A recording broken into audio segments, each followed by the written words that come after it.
প্রিয় শিক্ষার্থী, 11 থেকে 20তম গ্রেডের সরকারি যে চাকরিগুলো আছে এই চাকরির সিলেবাস হয় রিটেন আকারে। তা আমরা এখন আলোচনা করব যে সিলেবাসের বাংলায় থাকে এক কথায় প্রকাশ এবং বাগধারা। এই দুটা বিষয় আমরা দেখা যাচ্ছে বিশেষ করে 9 এবং 10 এবং ইন্টারমিডিয়েট লেভেলে আমরা এটাকে চর্চা করেছি।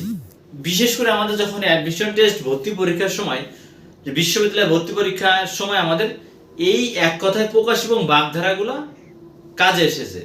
কিন্তু এখন যদি আপনাদের যে এটাকে সম্পূর্ণ মার্ক পেতে হয়, এটা থাকে আমাদের এক কথায় প্রকাশে 5 মার্ক এবং বাগধারা থেকে 5 মার্ক। এটাকে কি করতে হবে আপনাদের, যে মুখস্থ করতে হবে, ডিরেক্ট মুখস্থ। এখানে আমাদের বোঝার তেমন কিছু নয়। পরীক্ষাতে আপনারা নর্মালি যে 10-এ 10 এখানে কাভার দেওয়া সম্ভব।